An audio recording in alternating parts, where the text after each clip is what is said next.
Star news, मैं हूं दिवाकर विक्रम सिंह। इन दिनों आपकी नजर रूस और यूक्रेन के बीच चल रही लड़ाई पर है और 25 से लेकर के, हालांकि ये 26वां दिन है, पूरे इस 25 दिन में रूस ने यूक्रेन की क्या स्थिति बना दी है और यूक्रेन रूस पर किस तरह से भारी पड़ने की कवायद करते हुए दिख रहा है। ये सारी खबरें देख करके आप थक गए होंगे, लेकिन इन्हीं खबरों के बीच में एक ऐसी खबर है जो भारत के नजरिए से बेहद महत्वपूर्ण है और उस पर हमारी नजरें तो जा रही हैं, लेकिन उसके महत्व को शायद हम समझने की भूल कर रहे हैं। इसलिए आज हम एक ऐसी खबर आपके सामने पेश करेंगे जिसके विश्लेषण की दरकार है और जिसका दूरगामी असर भारत के संदर्भों में पड़ने वाला है। जी हाँ, मैं बात कर रहा हूं पाकिस्तान के अंदरूनी राजनीति की और अंदरूनी राजनीति में घट रहे घटनाक्रम की। हम आपको याद दिला दें कि एक समय था जब भारत में किसान आंदोलन चला था और वर्तमान मोदी सरकार को जड़ से हिला देने और उसको किसी भी कीमत पर घुटने टेकने के लिए मजबूर करने की कई बातें ऐसी कही जा रही थी, लेकिन उन सारे बातों के होते हुए भी सरकार अडिग रही, अटल रही और प्रजातांत्रिक मूल्यों का ख्याल करते हुए अपने ही लोगों के मांगों के सामने सरकार ने कदम पीछे हटाए। लोकतंत्र और प्रजातंत्र में इस स्थिति की दरकार होती है और ऐसा होना चाहिए। लेकिन आप फर्ज करिए कि एक चुने हुए सरकार का मुखिया, एक चुने हुए पार्टी का प्रमुख अगर इन्हीं स्थितियों में आगे बढ़े और उसके खिलाफ अविश्वास प्रस्ताव लाया जाए और उस अविश्वास प्रस्ताव पर अंतिम मुहर सेना की तरफ से लगाया जाए, तो आपको समझना ही होगा कि आखिर में कैसी जमहूरियत, कैसा लोकतंत्र। पाकिस्तान में सब कुछ ऐसा हो रहा है। हालांकि उस पाकिस्तान के बारे में जिक्र करना भी नहीं चाहिए हमें, क्योंकि पाकिस्तान हमारा प्रतिद्वंदी नहीं है, हमारा विरोधी नहीं है, हमारा दुश्मन है। और दुश्मन नंबर 1 और 2 की लड़ाई में अगर बात की जाए तो कभी चीन भारी पड़ता है और कभी पाकिस्तान। इन्हीं परिस्थितियों में अगर पाकिस्तान के अंदरूनी हालात बेहद खराब हैं तो एक सामान्य भारतीय होने के नाते हम खुश हो सकते हैं, लेकिन जरा गौर करिए जो घटनाक्रम पाकिस्तान में चल रहा है उसका असर होने क्या वाला है। हम बात कर रहे हैं इमरान खान की सरकार की और उनके खिलाफ लाए जाने वाले अविश्वास प्रस्ताव की। जिस अविश्वास प्रस्ताव पर 25 मार्च को सब कुछ साफ हो जाएगा, दूध का दूध और पानी का पानी, पेश किए जाने के बाद इमरान अपनी सरकार बचा पाएंगे या नहीं, और अगर वो सरकार नहीं बचा पाए, उनको त्याग पत्र देना पड़ा, उसके बाद जमहूरियत का क्या होगा। और अगर जमहूरियत के तहत विपक्ष की कोई सरकार बनी या फिर से चुनाव हुआ तो वो हालात जो पाकिस्तान में पैदा हो रहे होंगे उसका असर भारत पर क्या पड़ने वाला है, इस दृष्टिकोण से इस विश्लेषण की दरकार है। सबसे बड़ी बात कि इमरान खान, अगर हम पाकिस्तान के अंदरूनी संवैधानिक राजनीति की बात करें तो वो अब अविश्वास प्रस्ताव पेश किए जाएंगे, उसका वो सामना करेंगे। बड़ी बात यह है कि उनके पार्टी के ही नेता, सांसद उनके खिलाफ लामबंद हैं। साथ ही साथ बिलावल भुट्टो और उसके साथ ही साथ अन्य सभी प्रांतों के मुख्यमंत्री और वहां के स्थानीय पार्टी के नेता नेशनल असेंबली में अपनी ताकत को इकट्ठा करके अविश्वास प्रस्ताव के प्रति पूरी तरह से लामबंद है। और उन स्थितियों में यह माना जा रहा है कि इमरान खान को 25 तारीख को अविश्वास प्रस्ताव का सामना करने के बाद त्यागपत्र देना ही होगा। हालांकि इमरान खान अपनी अंतिम कोशिश कर रहे हैं सरकार बचाने के लिए। इसके लिए वो तमाम उन महत्वपूर्ण मुद्दों को उठा रहे हैं जो भारत के खिलाफ उठाने के बाद वहां की कोई सरकार अपने आप का मुखिया या सरकार अपने आप को बचाने में सफल हो जाती है, लेकिन कुछ भी कारगर नहीं हो पा रहा है। और शायद इमरान ये भूल कर गए कि उन्होंने एक ऐसा बयान दे दिया है जिसके बाद शायद अब सेना का समर्थन उन्हें मिले ही ना। जी हां, मैं बात कर रहा हूं भारत के विदेश नीति के संदर्भ में इमरान खान के उस बयान का, जो बयान एक बार देखने में साफ लगेगा कि कम से कम सामान्य परिस्थितियों में, सामान्य स्थितियों में इमरान खान ऐसे बयान देने वाले नहीं। वो इमरान खान जो भारत को कश्मीर नीति को लेकर के हर एक मंच पर घेरते रहे, भारत की विदेश नीति को हिटलर शाही करार देते रहे। भारत की विदेश नीति में आक्रामकता का पुट है, इस बात को साबित करने के लिए उन्होंने हर मंच का इस्तेमाल किया। आज वही इमरान खान भारत की विदेश नीति की धार और उसकी ताकत को बताने के लिए बयान दे रहे हैं। यह है समय का वो बदलाव जिसमें इमरान को मानना पड़ा कि भारत न सिर्फ दक्षिण एशिया में बल्कि वैश्विक राजनीति में अब उस एक मजबूत स्तंभ के आधार पर वहां पर खड़ा हो चुका है जहां भारत को अब इमरान जैसे नेता और पाकिस्तान जैसा देश कम से कम चुनौती देने की स्थिति में ही नहीं। और शायद यही कारण है कि कमर जावेद बाजवा को इमरान का साथ छोड़ देना पड़ा, क्योंकि अगर कमर जावेद बाजवा इन परिस्थितियों में भी इमरान का साथ देते हैं तो फिर सेना की वो ताकत जो वर्ष और दशकों से एक ताकत के रूप में स्टैब्लिश है उस पर बट्टा लग जाएगा और वहां वास्तविक लोकतंत्र की स्थापना हो जाएगी, जो सेना का कोई जवान, सेना का कोई ऑफिसर और सेना को पीछे से ताकत देने वाला एक गुट जो लामबंद होकर के हमेशा सेना की ताकत को बनाए रखने की वकालत करता है, वो कमजोर हो जाएगा। और कमर जावेद बाजवा ने इसीलिए अब यह संकेत दे दिया है कि इमरान खान को इस्तीफा देना पड़ेगा और सेना भी यह समझ चुकी है कि इमरान खान अब उनके हितों को साध ही नहीं सकते, अर्थात विदेश से सेना के अनुसार सैन्य हथियार, साजो सामान और सेना के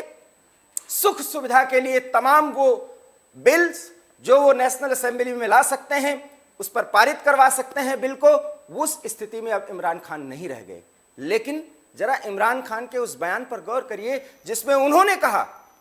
कि भारत की विदेश नीति की धार एक वास्तविक धरातल पर मजबूत पक्ष और आधार लिए आगे बढ़ रही है, जिसमें भारत का हित छिपा हुआ है। वहां ऐसी विदेश नीति का पालन किया जाता है और उनकी विदेश नीति में एक धार है।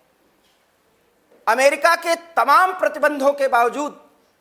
और पश्चिम के सारे देशों के लामबंद होने के बावजूद आज भारत रूस से सस्ते दामों पर तेल खरीद रहा है और अगर भारत ऐसा कर रहा है तो आने वाले समय में तेल की कीमत अचानक आसमान नहीं छुएंगी, हालांकि कीमतें बढ़ेंगी, इससे इनकार नहीं किया जा सकता, लेकिन जनता त्राही त्राही करने की स्थिति में नहीं आएगी। यह बात इमरान खान को कहना पड़ा और जब यह बात कही गई तो उसका असर पाकिस्तान के उस अंदरूनी राजनीति पर पड़ा जो पाकिस्तान वहां का कोई नेता अगर हीरो बनता है तो भारत विरोध पर बनता है और इमरान खान वहां के सरकार चला रहे हैं और सेना का समर्थन लेकर के अब तक भारत के खिलाफ जहर उगलते रहे हैं। लेकिन रूस और अमेरिका और तमाम वो पश्चिमी देश जो आज भारत की तरफ देख रहे हैं यूक्रेन और रूस को शांत करने के लिए, युद्ध खत्म कराने के लिए, और इसलिए रूस के राष्ट्रपति, अमेरिका के राष्ट्रपति, इजराइल के राष्ट्रपति और प्रधानमंत्री भारत से यूक्रेन और रूस के युद्ध को खत्म कराने के लिए एक लंबा विमर्श करते हैं। और इसी संदर्भ में जब इजराइल के प्रधानमंत्री भारत आएंगे तो बेनेट के आगमन और प्रधानमंत्री मोदी की मुलाकात के समय हो सकता है पुतिन के साथ और कोई भी रणनीतिक बातचीत हो जाए। और इस बात को कम से कम चीन का विदेश मंत्रालय समझ रहा है और चीन के विदेश मंत्रालय की तरफ से बयान आने लगे। शायद इमरान खान को यह भी पता चल गया और उनके सैन्य प्रमुख बाजवा को भी पता चल गया कि अब दाल गलने वाली नहीं है, क्योंकि गलवान से लेकर के पैगोंग झील तक जो भी वार्ता चल रही है, अगर आपको याद हो तो इसी स्टार न्यूज पर हमने इस बात की चर्चा की थी कि जब भारत और चीन के बीच सैन्य वार्ता हुई थी तो भारत के तेवर तल्ख थे, क्योंकि चीन को भी पता चल चुका है कि रूस भारत की कीमत पर चीन की दोस्ती को नहीं साध पाएगा और न साधना चाहेगा। और जब चीन की हालत और चीन की स्थिति को कमजोर देखा इमरान खान ने तो उनको भारत के समर्थन में बोलने के लिए आना पड़ा, क्योंकि इमरान को पता है कि सरकार से इस्तीफा देने के बाद, माफ करिएगा, सत्ता से इस्तीफा देने के बाद जब वो एक सामान्य सांसद या नेता रह जाएंगे तो भारत की विरोध पर हो सकता है उनको पाकिस्तान भी छोड़ना पड़े, क्योंकि इमरान खान के खिलाफ एक ऐसी स्थिति बनाई जा सकती है जिसमें यह आरोप लगाया जा सकता है कि यह सारा काम भारत की खुफिया एजेंसी रॉ करा रही है। याद करिए, पाकिस्तान में अनरेस्ट की स्थिति है, वहां पर अशांति का वातावरण है और फिलहाल पाकिस्तान की सेना इन विषम परिस्थितियों में किसी भी कीमत पर मार्शल लॉ या सैन्य शासन या सेना का कानून लागू नहीं करना चाहिए। और उन परिस्थितियों में सेना ये चाहेगी कि लोकतंत्र के नाम पर उनका कोई एक नुमाइंदा जो रावलपिंडी के आदेशों पर चले वो वहां का शासन करे। और इमरान खान एक बेहतर खिलाड़ी रहे हैं, मजबूत खिलाड़ी रहे हैं, तो उनका व्यक्तित्व भी इस तरह से है, एक स्तर से आगे वो झुक नहीं सकते, क्योंकि बाजवा को मनाने के लिए उन्होंने राहिल शरीफ को लगाया था जो पूर्व सेना प्रमुख रहे। और राहिल शरीफ की बातें लगभग 3 दिनों तक और अलग अलग मुद्दों पर बातचीत हुई, लेकिन राहिल शरीफ और बाजवा के बीच जो वार्ता हुई उसमें इमरान को लेकर के कोई सॉफ्ट कॉर्नर बचा ही नहीं था। बड़ा सवाल है कि आखिर में इन परिस्थितियों को जानते हुए भी पाकिस्तान ने अपने वजूद को बचाने के लिए इमरान खान को भारत के विदेश नीति के बारे में पॉजिटिव बात क्यों करनी पड़ी, यह सवाल हमारे मन में उठना चाहिए। और इसके लिए एक सीधा सा जवाब है कि इमरान खान अब कम से कम भारत के उस लॉबी को जो इमरान खान को एक नेता के रूप में याद कर सके उसको एक संदेश भेजना चाहते हैं, क्योंकि यही वो भारत है जो लोकतंत्र और प्रजातंत्र के रक्षा के नाम पर अपना बयान जारी करेगा। औपचारिकता ही सही, भारत ये कहेगा कि भारत कभी नहीं चाहता कि उसके पड़ोस में लोकतंत्र का गला घोटा जाए। यह बयान भारत की तरफ से आएगा। और शायद इमरान खान को दरकार है इस बात की कि डायरेक्ट या इनडायरेक्ट में भारत का कोई एक समर्थन, कोई एक औपचारिक समर्थन ही उनको सांकेतिक रूप में मिल जाए ताकि उनका वजूद पाकिस्तान में कायम रहे। इसलिए अभी अपने अंदरूनी राजनीति के हिसाब से वो अविश्वास प्रस्ताव का सामना करने के लिए जा तो रहे हैं, लेकिन उन्होंने अंतिम कार्ड खेला भारत के विदेश नीति की तारीफ कर, अर्थात वर्तमान प्रधानमंत्री मोदी के नेतृत्व की तारीफ कर। और इस तारीफ के जरिए उन्होंने ये बताने की कोशिश की कि भारत के प्रधानमंत्री मोदी अपने 130 करोड़ से अधिक जनता के लिए समय समय पर मजबूत कदम उठाते रहे, मजबूत निर्णय लेते रहे, इसके लिए चाहे उन्हें जितना भी विरोध का सामना करना पड़ा। और इसीलिए इमरान खान प्रधानमंत्री मोदी के कद के बराबर साबित करने के लिए अब ये बयान दे रहे हैं कि सही बात को वो कहेंगे, चाहे इसके लिए सेना नाराज हो, चाहे पूरा विपक्ष लामबंद हो जाए। अर्थात इमरान खान की तरफ से ये एक आखिरी और बिल्कुल आखिरी ये कार्ड खेला गया है जिसमें भावनाएं हैं, वो भावनाएं जो पाकिस्तान के इंटेलेक्चुअल्स वर्ग को कहीं ना कहीं प्रभावित करें और वो दकियानूसी विचारों के साथ न होकर के विपक्ष के अनर्गल प्रलाप के आगे न झुकते हुए इमरान की दूरगामी और अग्रगामी नीतियों के साथ हों। हालांकि पाकिस्तान की जनता में इसको लेकर के दो मत हैं। एक मत यह कहता है कि इमरान खान के विचारधारा और उनकी सोच देश को आगे बढ़ाने के लिए है, जबकि दूसरा ये मानता है, और दूसरा जो मानता है वो विपक्ष है, वो ये कहता है कि हाँ महंगाई है, भ्रष्टाचार है, बेरोजगारी है और ये सरकार विश्वास खो चुकी है, इसलिए पार्लियामेंट में उसको अविश्वास प्रस्ताव का सामना करना पड़ेगा। और उस अविश्वास प्रस्ताव को आगे लाने में तमाम वो धार्मिक पार्टियों के नेता, वहां के राजनीतिक पार्टियों के नेता, साथ ही साथ आर्मी एक साथ खड़ी हो गई। और ऐसे में ये देखना होगा कि 25 मार्च को होता क्या है। हालांकि तस्वीरें साफ हो चुकी हैं, अंततः इमरान खान को त्यागपत्र देना ही पड़ेगा, लेकिन इमरान अपने अंतिम चाल चल रहे हैं और वो ये है कि इन विषम परिस्थितियों में इमरान ये बताने और दिखाने की कोशिश कर रहे हैं कि अभी वो एक कड़वी दवा पूरी दुनिया को दिखाने के लिए, पाकिस्तान की स्थिति को बेहतर बनाने के लिए पाकिस्तान के लोगों पर थोड़ा भार तो डाल रहे हैं, लेकिन आने वाला समय पाकिस्तान के लिए बेहतर होगा। ऐसे में विपक्ष की लामबंदी के विरुद्ध इमरान खान के समर्थन में अगर वहां की जनता सड़कों पर उतरती है तो एक अलग नज़ारा होगा, और वो नज़ारा ये होगा कि लोकतंत्र को बचाने के लिए इमरान समर्थक एक तरफ और पूरा विपक्ष एक तरफ। इस पूरे मामले में विपक्ष ने जिस तरीके से एक सरकार के बढ़ती हुई गतिविधियों को सबटाज करने की कोशिश की और आर्मी ने उस पर मुहर लगाई, ऐसे में साफ कहा जा सकता है कि पाकिस्तान में एक दिखावे का, मात्र दिखावे का लोकतंत्र बचा हुआ है और उसकी विसात पर जो कुछ भी हो रहा है आने वाले समय में भारत के साथ स्थितियां बेहतर नहीं बल्कि खराब हो सकती हैं। ऐसे में विपक्ष इस सरकार के मुखिया को जबरन हटा देने के बाद किस कदम के साथ आगे बढ़ता है और भारत के साथ क्या रिश्ते बनाता है, क्या उस पर बयान आते हैं और क्या भारत विरोधी बयान दे करके इमरान कोई एक अंतिम कार्ड खेलने की कोशिश करेंगे, ये तो पता 25 मार्च को चलेगा। लेकिन इतना तय मानिए कि पाकिस्तान में लोकतंत्र का जो ये घिनौना खेल चल रहा है, कथित लोकतंत्र का, उसमें आर्मी चीफ बाजवा ने एक बार फिर एंट्री करके और इनडायरेक्ट दखल दे करके ये साफ कर दिया है कि इस दिखावे के लोकतंत्र में वहां कोई भी मुखिया अर्थात प्रधानमंत्री बनता है तो सिर्फ वो पपेट होता है, वो एक ट्रम्प कार्ड होता है जिसको जब चाहे तब सेना खेल दे और सेना के खेल के बाद ये साफ हो जाता है कि वो बाजी किसके साथ आएगी।